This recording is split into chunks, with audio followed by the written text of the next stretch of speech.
Here is a glimpse of a typical rice paddy at the end of the rainy season in western Cambodia. 3 months later, the rice has been harvested and it's now the beginning of Cambodia's dry season. In October, when individual rice stocks are completely depleted, villagers can borrow from the village rice bank, explained Mrs. Kun An, secretary of the village rice bank. But do the villagers actually repay these rice loans? To find out, we returned to the same village in January. But before we could answer this question, Mrs. An first had to navigate a series of security measures, including a beam, a pair of rusty nails, and a skinny guard to enter the rice bank.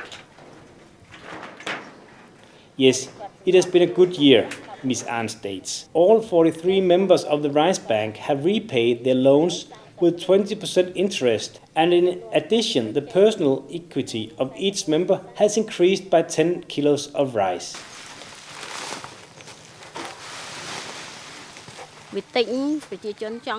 Many families are interested in joining the village rice bank, and this year's success will allow us to invite 4 new members. After completing the tour of the rice bank, Mrs. An replaces the security measures, ensuring that the bank's precious rice capital is protected against any would-be robbers. One of the families now freed of the debt to the bank is Chom Tom, 30 years old and mother of 2 children. In October, she showed us her rice field, and now she comments on the harvest. We have harvested 800 kilograms of rice.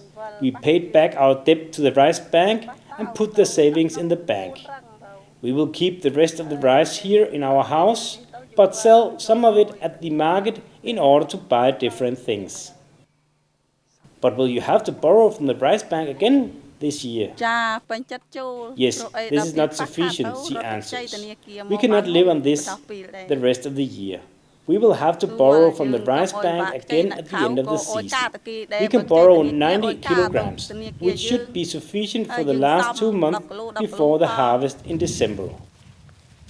The rice is planted only in June, at the beginning of the rainy season, and then the paddies lay fallow during the dry season, which lasts from January to June. Cambodia has only one rice crop, primarily due to the country's lack of water irrigation systems.